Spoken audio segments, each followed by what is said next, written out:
Diabetic neuropathy. So diabetic neuropathy అనేది one of the complication of diabetic mellitus అనమాట. Either type 1 or type 2.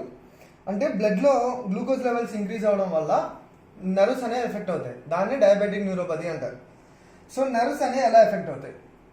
So ఎప్పుడైనా బ్లడ్లో glucose levels ఎక్కువ ఉంటే glucose అనేది సార్బిటాల్ లాగా కన్వర్ట్ అవుతుంది అనమాట. ఈ సార్బిటాల్ అనేది ఏంటి? ఆల్రెడీ డయాబెటిక్ నెఫ్రోపతి వీడియోలో చెప్పాను నేను.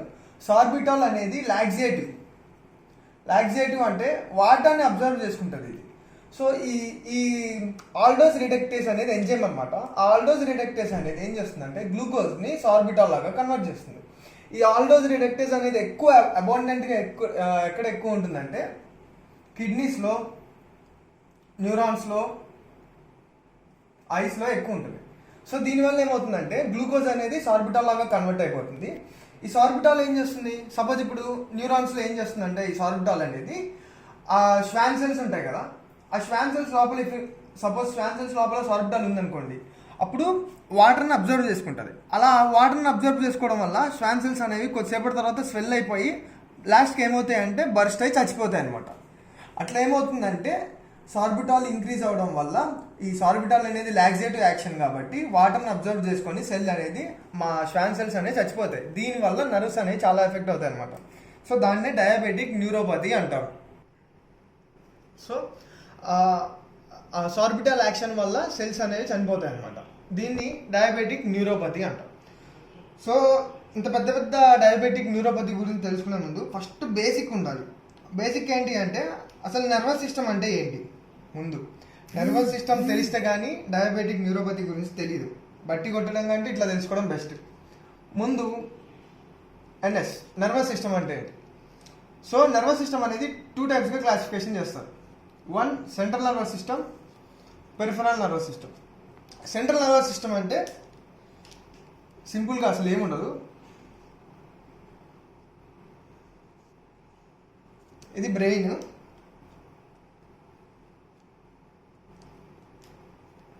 ఫర్ ఎగ్జాంపుల్ అనుకోండి ఇది స్పైనల్ కార్డ్. సో ఈ బ్రెయిన్ని, స్పైనల్ కార్డ్ని రెండింటిని సెంట్రల్ నర్వస్ సిస్టమ్ అంటారు. Central nervous system consist of brain and spinal cord. Peripheral nervous సిస్టంలో ఏముంటాయంటే పెరిఫెరల్ నర్వస్ సిస్టంలో నర్వ్స్,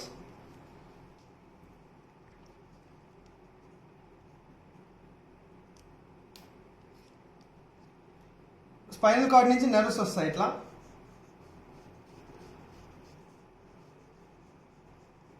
స్పైనల్ కార్డ్ నుంచి వచ్చే నర్వ్స్ని స్పైనల్ నర్వ్స్ అంటాం. అలానే బ్రెయిన్ నుంచి వచ్చే నర్వ్స్ని క్రేనియల్ నర్వ్స్ అంటాం. అంతే, ఏం లేదు, ఈజీ. క్రేనియల్ నర్వ్స్ అంటే బ్రెయిన్ నుంచి వచ్చే నర్వ్స్ని, అరేంజ్ అయ్యే నర్వ్స్ని, బ్రెయిన్ నుంచి అరేంజ్ అయ్యే నర్వ్స్ని క్రేనియల్ నర్వ్స్ అంటాం. స్పైనల్ కార్డ్ నుంచి అరేంజ్ అయ్యే నర్వ్స్ని స్పైనల్ నర్వ్స్ అంటాం. Spinal nerves. ఇప్పుడు ఈ పెరిఫెరల్ నర్వస్ సిస్టమ్ అంటే ఇవి. సో పెరిఫెరల్ నర్వస్ సిస్టమ్ అనేది మళ్ళీ అగైన్ డివైడెడ్ ఇంటూ 2 టైప్స్ అనమాట. సో పెరిఫెరల్ నర్వస్ సిస్టమ్ అనేది అగైన్ 2 టైప్స్గా డివైడ్ చేస్తారు. అవేంటి అంటే sensory or afferent, motor or efferent. Sensory అంటే ఏంటంటే ఇప్పుడు స్కిన్ మీద ఉన్నవి కానీ, కీమో రిసెప్టార్స్ కానీ, ఇవి అలానే స్మెల్కి సంబంధించినవి, ఐస్కి, విజన్కి సంబంధించినవి, ఇవన్నీ అంటే ఏంటి? సెన్సరీ రిసెప్టార్స్ అంటే మనం సెన్స్ చేయగలుగుతాం. సో అక్కడి నుంచి ఈ సెన్సరీ నర్వ్స్ ఏం చేస్తాయి అంటే సెంట్రల్ నర్వస్ సిస్టమ్కి ఇన్ఫర్మేషన్ని తీసుకెళ్తాయి. అవి సెన్సరీ నర్వ్స్. మోటార్ నర్వ్స్ ఏంటి అంటే motor or efferent, central nervous system నుంచి, సిఎన్ఎస్ నుంచి పెరిఫెరీకి ఇన్ఫర్మేషన్ని తీసుకొస్తాయి. చాలా ఈజీ, అంతే. సో పెరిఫెరల్ నర్వస్ సిస్టమ్ అంటే 2 types, sensory nervous system or afferent, motor or efferent. Sensory ఏం చేస్తాయంటే పెరిఫెరీ నుంచి సెంటర్కి మ్యాటర్ని తీసుకెళ్తాయి. మోటార్ ఏం చేస్తాయంటే సెంటర్ నుంచి పెరిఫెరీకి ఇన్ఫర్మేషన్ని తీసుకొస్తాయి, అంతే. ఇప్పుడు మళ్ళీ motor nervous system is again divided into 2 types. Somatic, autonomous. పేరులోనే ఉంది. సొమాటిక్ ఏంటి అంటే విచ్ కెన్ బి కంట్రోలబుల్, అంటే మనం కంట్రోల్ చేయగలం. అవేంటి అంటే skeletal muscles. Somatic nervous system is nothing but skeletal మజిల్కి సప్లై చేసే నర్వస్ అనమాట. వాటిని సొమాటిక్ నర్వస్ సిస్టమ్ అంటారు. ఇవేంటి మోటార్ నర్వస్ సిస్టమ్ క్లాసిఫికేషన్. రెండోది ఆటోనామస్ నర్వస్ సిస్టమ్ అంటే కాన్ కంట్రోల్ ఇన్వాలంటరీ అనమాట. అవేంటి అంటే స్మూత్ మజిల్స్కి సప్లై చేసేవి, అలానే కార్డియాక్ మజిల్స్కి సప్లై చేసేవి. అవి ఆటోనామస్ నర్వస్ సిస్టమ్స్ కిందకు వస్తాయి. ఈజీ. నర్వస్ సిస్టమ్ అనేది 2 టైప్స్. ఒకటి సెంట్రల్ నర్వస్ సిస్టమ్ అంటే బ్రెయిన్ అండ్ స్పైనల్ కార్డ్. అక్కడి నుంచి వచ్చేవి ఏంటి అంటే పెరిఫెరల్ నర్వస్ సిస్టమ్ కిందకు వస్తాయి. Peripheral nervous system 2 types divide అయి ఉంటాయి. ఒకటి sensory or afferent, motor or efferent. Sensory ఏంటి అంటే ఏంటి పెరిఫెరల్ నర్వస్ సిస్టమ్ నుంచి సెంట్రల్ నర్వస్ సిస్టమ్కి ఇన్ఫర్మేషన్ని తీసుకెళ్తాయి. మోటార్ ఏంటి అంటే సెంట్రల్ నర్వస్ సిస్టమ్ నుంచి పెరిఫరీకి ఇన్ఫర్మేషన్ని తీసుకొస్తాయి. సింపుల్. మోటార్ మళ్ళీ 2గా క్లాసిఫై అవుతుంది, సొమాటిక్, ఆటోనామస్. సొమాటిక్ అంటే which can be controllable like skeletal muscles. Autonomous అంటే విచ్ వి కాన్ కంట్రోల్ అనమాట like smooth and cardiac muscles. Super.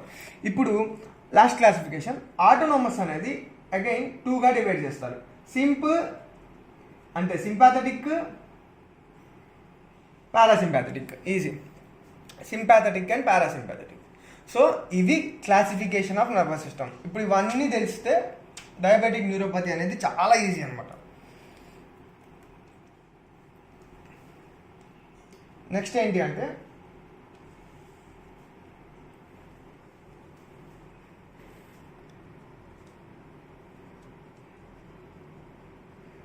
అసలు సింపాథెటిక్ ఇది ఖచ్చితంగా తెలుసుకోవాలి. సింపాథెటిక్ నర్వస్ సిస్టమ్ అంటే ఏంటి, పారాసింపాథెటిక్ నర్వస్ సిస్టమ్ అంటే ఇదంతా physiology of nervous system. So basics తెలిస్తే అప్పుడు పెద్ద పెద్ద డిసీజెస్ గురించి చదువుకోవచ్చు అనమాట. బేసిక్స్ తెలియకుండా బట్టి కొడితే వేస్ట్. ఫస్ట్ సింపాథెటిక్, పారాసింపాథెటిక్ ఈ రెండు దేని కింద క్లాసిఫికేషన్, ఆటోనామస్ నర్వస్ సిస్టమ్ కింద క్లాసిఫికేషన్. అంటే ఈ రెండు నర్వస్ సిస్టమ్ని మనం కంట్రోల్ చేయలేమన్నమాట. So sympathetic and parasympathetic. Sympathetic nervous system ఏంటి అంటే ఇక్కడ మెయిన్గా సింపాథెటిక్ నర్వస్ సిస్టమ్ అంటే the nerves which arises from thoracic and lumbar. అలానే పారాసింపాథెటిక్ అంటే nerves which arise from sacrum and brain stem. Brain stem అంటే మిడిల్ ఆబ్లాంగైట్ అండ్ పాన్స్ ఫెరోయిడ్ అది. సో సింపాథెటిక్ అంటే థొరాసిక్ నుంచి లంబార్ నుంచి అరైజ్ అయ్యేవి మ్యాక్సిమం, అవి సింపాథెటిక్. సాక్రమ్ బ్రెయిన్ స్టెమ్ నుంచి అరైజ్ అయ్యేవి పారాసింపాథెటిక్ అనమాట. Next easy. అసలు ఫంక్షన్స్ ఏంటి? Functions sympathetic easy. అసలు టేబుల్లాగా చదువుకున్నాం. ఫస్ట్ సింపాథెటిక్, పారాసింపాథిక్ ఫంక్షన్స్ ఏంటి, ఎలా పనిచేస్తాయి. ముందు heart rate. Sympathetic nervous system heart రేట్ని ఏం చేస్తుంది అంటే increases the heart rate. Parasympathetic nervous system ఏం చేస్తుంది అంటే డిక్రీజెస్ ది హార్ట్ రేట్. అర్థమైందా? ఈజీ. అసలు సింపాథెటిక్ హార్ట్ రేట్ని పెంచుతుంది, పారాసింపాథెటిక్ ఏమో హార్ట్ రేట్ని డిక్రీజ్ చేస్తుంది. అలానే ప్యూపిల్స్. సింపాథెటిక్ ఏమో ప్యూపిల్స్ని డైలేట్ చేస్తుంది, పారాసింపాథెటిక్ ఏమో ప్యూపిల్స్ని కన్స్ట్రిక్ట్ చేస్తుంది. నెక్స్ట్ సలైవేషన్. సింపాథెటిక్ ఏమో సలైవేషన్ ఇంక్రీజ్ చేస్తుంది, పారాసింపాథెటిక్ ఏమో సలైవేషన్ డిక్రీజ్ చేస్తుంది. ఈ రెండు కంపారిజన్గా చదువుకుంటే ఈజీగా గుర్తుంటుంది. మరీ అంత డీప్గా వెళ్ళక్కర్లేదు. మళ్ళీ హార్ట్ రేట్ని ఎవరు కంట్రోల్ చేస్తారు? నార్మల్గా సింపాథెటిక్ అంటే థొరాసిక్, లంబార్ నుంచి వచ్చే నర్వ్స్ మొత్తం సింపాథెటిక్. పారాసింపాథెటిక్ అంటే సాక్రమ్, బ్రెయిన్ స్టెమ్ నుంచి వచ్చే nerves parasympathetic. Next Airways. Sympathetic ఏం చేస్తుందంటే ఎయిర్వేస్ని రిలాక్స్ చేస్తుంది, పారాసింపాథెటిక్ ఏం చేస్తుందంటే ఎయిర్వేస్ని కన్స్ట్రిక్ట్ చేస్తుంది. అది. Next digestion. ఇది చాలా మెయిన్. ఎక్కువ ఈ సింపాథెటిక్, పారాసింపాథెటిక్ తెలుసుకుంటే ఫిజియాలజీ ఆఫ్ డైజెషన్ కూడా ఈజీ. సింపాథెటిక్ నర్వస్ సిస్టమ్ డైజెషన్ని ఇన్హిబిట్ చేస్తుంది, అదే పారాసింపాథెటిక్ ఏం చేస్తుందంటే డైజెస్టివ్ సిస్టమ్ని యాక్టివేట్ చేస్తుంది. ఇంకొకటి మిక్చురేషన్ అంటే యూరినేషన్. సింపాథెటిక్ నర్వస్ సిస్టమ్ ఏం చేస్తుందంటే మిక్చురేషన్ని ఇన్హిబిట్ చేస్తుంది. ఎలా ఇన్హిబిట్ చేస్తుంది అంటే నథింగ్ బట్ డిట్రోసర్ మజిల్ ఉంటుంది కదా, యూరినరీ బ్లాడర్ చుట్టూ ఉండేది డిట్రోసర్ మజిల్. డిట్రోసర్ మజిల్ని రిలాక్స్ చేస్తుంది అనమాట. రిలాక్స్ చేయడం వల్ల ఆటోమేటికల్లీ మిక్చురేషన్ అనేది ఇన్హిబిట్ అవుతుంది. పారాసింపాథెటిక్ ఏం చేస్తుందంటే డిట్రోసర్ మజిల్ని కన్స్ట్రిక్ట్ చేయడం వల్ల యూరినేషన్ అనేది యాక్టివేట్ అవుతుంది అనమాట, మిక్చురేషన్ అనేది. అంతే, ఈజీ. సో నర్వస్ సిస్టమ్ కాబట్టి న్యూరో ట్రాన్స్మిటర్స్ ఉంటాయి. మెయిన్గా సింపాథెటిక్ నర్వస్ సిస్టంలో న్యూరో ట్రాన్స్మిటర్ ఏంటి అంటే నార్ అడ్రినలిన్,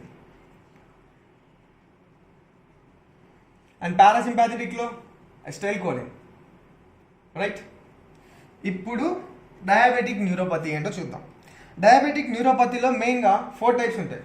ఫస్ట్ది సెన్సరీ డయాబెటిక్ న్యూరోపతి, సెకండ్ది మోటార్ డయాబెటిక్ న్యూరోపతి, థర్డ్ది మోనోన్యూరోపతి, అండ్ ఫోర్త్ది ఆటోనోమస్ న్యూరోపతి.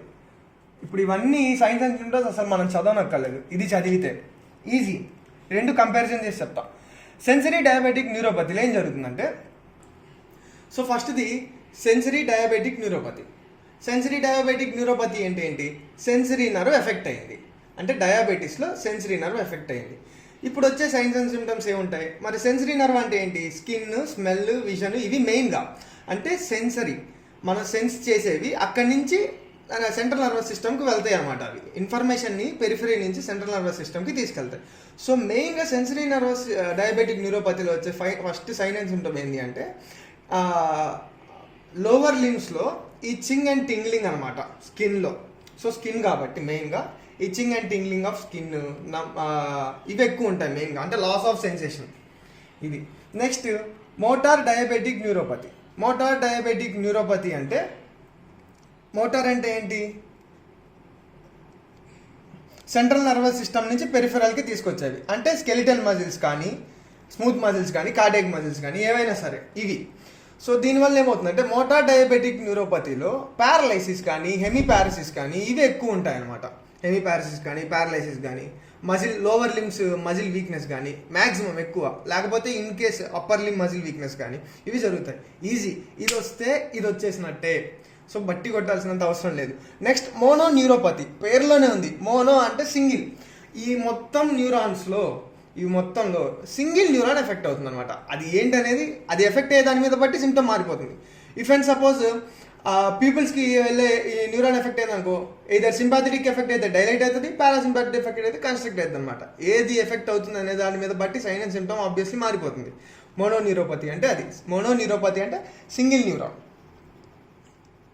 అది. సెన్సరీ అంటే స్కిన్ ఎక్కువ, లోవర్ లిమ్స్లో స్కిన్ ఇచ్చింగ్గా ఉంటాయి అనమాట. ఆబ్వియస్లీ ఎక్కువ డయాబెటిక్ పేషెంట్స్కి అవే ఉంటాయి కదా, అసలు కాళ్ళు అంటే అరికాళ్ళు జిలబొట్టడం అట్లా ఉంటాయి కదా, అవి సెన్సరీ డయాబెటిక్. మోటార్ డయాబెటిక్ అంటే లోవర్ లిమ్స్ మజిల్ వీక్నెస్ ఉండడం. ఆబ్వియస్లీ మోటార్ అంటే అవే కదా, skeletal muscles. So muscle weakness ఉండడం ఇవి ఎక్కువ ఉంటాయి. మోనో న్యూరోపతి అంటే సింగిల్ న్యూరాన్ ఎఫెక్ట్ అవుతుంది వాళ్ళు. Next autonomous neuropathy. Autonomous diabetic neuropathy అంటే ఇది. ఆటోనోమస్ అంటే ఏమేమి వస్తాయి? స్మూత్ కార్డియాక్ మజిల్స్కి సప్లై చేసే నర్వస్ సిస్టమ్, అంటే విచ్ వీ కెనాట్ కంట్రోల్ అనమాట. ఇవి 2 టైప్స్ కదా, సింపాథెటిక్, పారాసింపాథెటిక్. ఆటోనోమస్ డయాబెటిక్ న్యూరోపతిలో అది ఎక్కడ ఎఫెక్ట్ అవుతుంది అనే దాన్ని బట్టి సిమ్టమ్స్ అన్నీ మారిపోతాయి. ఇవి మొత్తం ఆటోనోమస్ న్యూరోపతి యొక్క సైన్స్ అండ్ సిమ్టమే. అంటే హార్ట్కి ఎఫెక్ట్ అయితే ఇదర్ డిక్రీజ్ కానీ ఇంక్రీజ్ కానీ, సింపాథెటిక్గా పారాసింపాథెటిక్గా. సలైవా ఎక్కడ ఎఫెక్ట్ అవుతుంది? డైజెషన్ ఎఫెక్ట్ అయితే ఇన్హిబిటా యాక్టివేటా, మిక్చురేషన్ అయితే ఇన్హిబిటా యాక్టివేషనా, అట్లా. సో ఎక్కడ ఎఫెక్ట్ అవుతుంది అనే దాన్ని బట్టి సిమ్టమ్స్ మారిపోతుంది. ఇది మెయిన్ కాన్సెప్ట్ అసలు. సో ఈ nervous system physiology, diabetic neuropathy తెలియాలి అంటే ఫిజియాలజీ ఆఫ్ నర్వస్ సిస్టమ్ అనేది ఖచ్చితంగా తెలియాలి. That is diabetic neuropathy. మెయిన్గా ఏంటంటే మెడిసిన్లో మెయిన్గా మనకు తెలియాల్సింది ఫిజియాలజీ అనమాట. ఫిజియాలజీ, పాథాలజీ ఇది చాలా ఇంపార్టెంట్. సైన్స్ అండ్ సిమ్టమ్స్ ఏముందంటే ఇవన్నీ తెలిస్తే సిమ్టమ్స్ తెలిసిపోతాయి అనమాట. ఒక్కొక్క టెక్స్ట్ బుక్లో ఒక్కొక్కలాగా ఇస్తారనమాట. మనం ఎంత అర్థం చేసుకున్నాం అనేది మెయిన్ ఇక్కడ. సో మనం ఈ ఫిజియాలజీ ఆఫ్ నర్వస్ సిస్టమ్ తెలిస్తే ఈ 4 టైప్స్ ఆఫ్ డయాబెటిక్ న్యూరోపతి ఈజీగా తెలిసేయచ్చు. మెయిన్ కాన్సెప్ట్ ఏంటి, అసలు ఎందుకు ఇవన్నీ జరుగుతాయంటే ఇక్కడ మెయిన్ ఇది. అది నేను ఆల్రెడీ చెప్పాను. ఇది ఏంటంటే పాలియాల్ మెకానిజం అనమాట, పాలియాల్ పాత్వే. సో గ్లూకోజ్ అనేది ఎక్కువ అవడం వల్ల గ్లూకోజ్ అనేది సార్బిటాల్ లాగా మారిద్ది. ఎవరు? ఆల్డోస్ రిడక్టర్స్ వల్ల. ఈ సార్బిటాల్ అనేది లాక్సేటివ్గా పనిచేసిద్ది. ఇదేం చేస్తుంది అంటే ఇదేం చేస్తుంది అంటే వాటర్ని అబ్జర్వ్ చేసుకోవడం వల్ల సెల్స్లో వాటర్ ఎక్కువైపోయి సెల్ అనేది బస్ట్ అవుతుంది. ఇదొక కాజ్ అనమాట. అంతే. మ్యాక్సిమం ఈ మెడిసిన్లో ఉన్న 90% ఆఫ్ డిసీజెస్కి మెయిన్ కాజ్ ఏంటి అంటే అన్నోన్. అంతే. అన్నోన్ కానీ, ఆటో ఇమ్యూన్ కానీ, జెనెటిక్ కానీ. ఎక్కడ డయాబెటిక్ న్యూరోపతికి ఒక రకమైన కాజ్ ఏంటి అంటే ఇది. అంతే. దీన్ని బేస్ చేసుకొని ఈ ఫిజియాలజీ ఆఫ్ నర్వస్ సిస్టమ్ చదువుకుంటే ఇదంతా చాలా ఈజీగా ఉంటుంది. This is diabetic neuropathy.